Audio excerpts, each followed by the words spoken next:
Assalamualaikum warahmatullahi wabarakatuh. Ketemu lagi dengan saya Devranata tentunya di channel sang kita DPN Kreatif Channel. Senang sekali pada hari ini kita bertemu lagi. Tentunya saya masih akan membahas tentang bagaimana proses saya mendapat ke LPDP, mendapatkan skor substansi gitu ya, sebesar 1303 ya, mungkin ya lumayan tinggi lah. Nah, mungkin karena itu juga saya akhirnya ingin membagi pada teman-teman semua bagaimana saya mendapatkan skor tersebut. Tentunya tidak lain tidak bukan itu pengaruh dari esai. Nah, sebelum kita membahas lebih lanjut, selengkapnya akan saya bahas di DPN Creative Channel.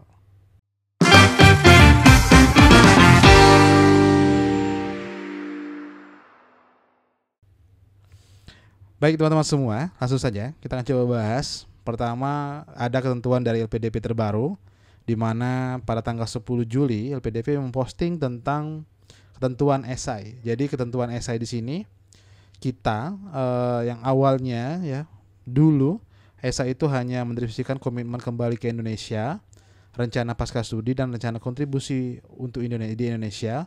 Sekarang ya dibuat lebih rinci gitu ya, di mana kita minta untuk membuat uraian secara komprehensif gitu ya mengenai alasan pemilihan bidang studi. Nah, ini sudah tepat nih. Ini di esai saya juga sudah saya tuliskan. Komitmen kembali ke Indonesia juga sudah ada. Saya komitmen kembali setelah studi gitu ya. Karena saya dalam negeri kebetulan. Rencana pasca studi juga ada saya, dan rencana kontribusi disertai bentuk pengabdian di industri tertentu dengan program studi tujuan. Jadi pengabdian ini di industri tertentu sesuai dengan program studi. Jadi ini sesuai kalau seandainya mungkin PNS yang sudah bekerja di tempatnya gitu ya. Kalau saya di IT, artinya saya di IT, saya rasa itu sudah tepat ya, sudah cukup. Bagaimana pengabdian kita. Dan jelaskan pula bidang studi yang dimiliki berkaitan dengan dukungan terhadap industri strategis seperti pangan, energi, pertahanan, transportasi, teknologi informasi dan cyber gitu ya. Material maju, teknologi nano. Namun LPDP juga tetap membuka peluang bagi pendaftar yang berasal dari bidang-bidang lainnya, baik dalam rumpun STEAM maupun sosial humaniora, selama ini memiliki rencana kontribusi yang relevan terhadap kemajuan Indonesia.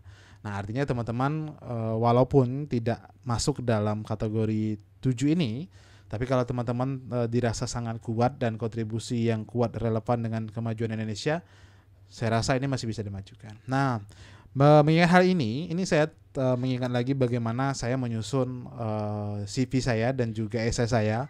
Mungkin bagi yang belum lihat, silakan lihat di konten sebelumnya gitu ya.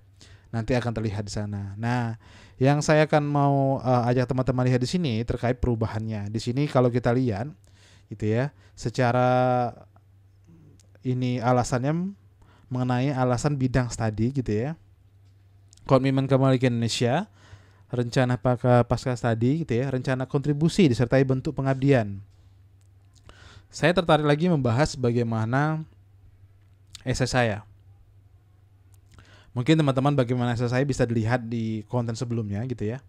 Di part 2 gitu ya, bagaimana saya menulis esai secara full, karena part 3-nya kemarin itu tentang bagaimana saya menjawab pertanyaan gitu ya ketika wawancara. Nah, di esai saya secara full itu juga saya jelaskan bagaimana mengapa saya memilih program studi yang saya tuju gitu ya. Ada di sini saya menjelaskan gitu ya, mengapa saya memilih program studi tersebut gitu. Nah, jadi di sini saya menjelaskan bahwasanya salah satu ya di sini oleh karena itu evaluasi ini sangat diperlukan dalam evaluasi yang komprehensif agar investasi ini tepat sasaran sesuai dengan kebutuhan pengguna masing-masing. Hanam Jamdarajulinin gitu ya. Analisis dan evaluasi ini membutuhkan gerak cepat, oleh karena itu saya tidak hanya menyangkut pengadaan alat aplikasi tetapi juga berdampak luas gitu ya pada efisiensi anggaran. Oleh karena itu saya ingin meningkatkan kompetensi saya di bidang teknologi informasi gitu, melalui beasiswa LPDP gitu. Jadi mengapa saya memilih bidang tersebut, karena alasannya ada di sini gitu ya. Selanjutnya di sini komitmen kembali ke Indonesia gitu ya. Tapi kalau saya komitmen kembali setelah saya menyelesaikan ya, dan rencana pasca studinya itu saya buat di sini. Jadi saya akan lebih lanjut, saya akan berharap hasil analisis dapat diterima oleh Kementerian Komunikasi gitu ya, Komdigi gitu ya, dan serta Kementerian Aparatur Sipil Negara itu yang bertanggung jawab atas teknologi dan pengelolaan birokrasi pemerintahan Indonesia. Dan demikian implementasi collaboration tool dapat dilakukan secara secara terpusat dan lebih efektif gitu. Jadi di sini juga saya tulis komitmen saya, terus juga saya akan memberikan hal ini, akan memastikan bahwa pemanfaatan collaboration tool secara optimal gitu ada di sini juga. Nah, terus terkait dengan visi misi besarnya apa? Nah, di sini saya memiliki visi misi besar untuk Indonesia mengoptimalkan pemanfaatan collaboration tools, tidak hanya dari segi utilisasi tapi juga pemanfaatannya. Nah, tentunya ini saya rasa ini sudah selaras gitu ya dengan apa alasan memilih program studinya, komitmen kembali ke Indonesia gitu ya. Kalau yang kita lihat Instagram ini gitu. Indonesia, terus jelaskan pula bidang yang memiliki keterkaitan ya, otomatis keterkaitan dengan teknologi informasi.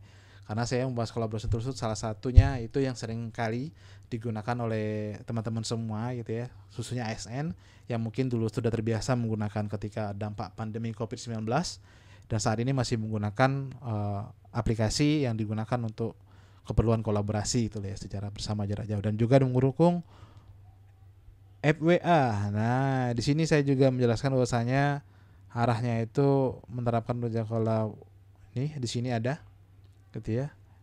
WFA, work from anywhere. Nah, ini salah satunya.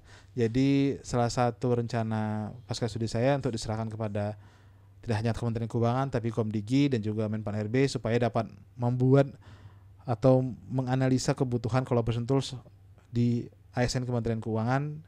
Ya, tidak hanya di Kementerian Keuangan tapi ASN seluruh di Indonesia seperti itu.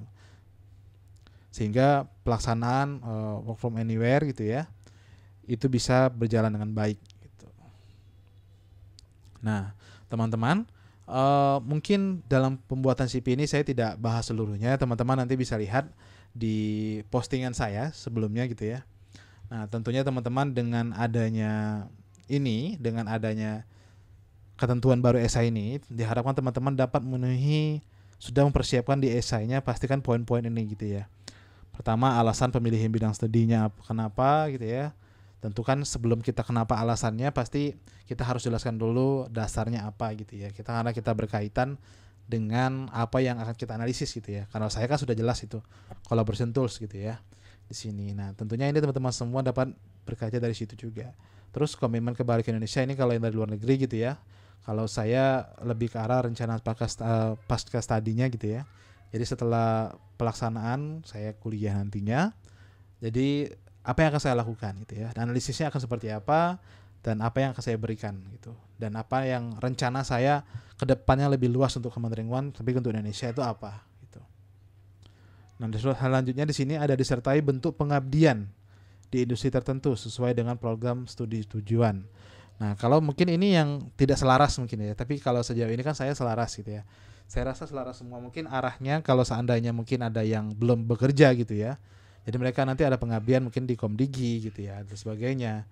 Kalau mungkin ASN kalau di kami, kalau di kementerian saya itu dia dari kantor saya itu magangnya bertugas dulu, pengabdian dulu di kantor lain seperti itu. Nah, mungkin seperti itu arahnya teman-teman semua. Nah, dan juga jelaskan pula bidang studi yang dimiliki keterkaitan dengan dukungan terhadap bidang industri strategis. Nah, teman-teman kembali bidang industri strategis. Mengapa menurut saya teman-teman selalu berupaya untuk mengambil 7 poin ini gitu ya. Karena walaupun teman-teman membuat esainya bagus atau tujuannya bagus gitu ya, tapi ada yang lebih dominan gitu seperti yang 7 ini, itu menurut saya nilai plus gitu ya. Selain kuat dan relevan, tapi juga sudah masuk ke industri strategis gitu di Indonesia. Nah, teman-teman mungkin itu penjelasan singkat dari saya. Semoga bermanfaat. Mungkin kita boleh open diskusi gitu ya di kolom komentar. Sampai jumpa, dan apabila konten ini bermanfaat jangan lupa like, komen, dan subscribe channel YouTube saya DPN Kreatif Channel. Sampai jumpa di konten selanjutnya. Assalamualaikum warahmatullahi wabarakatuh. Sampai jumpa.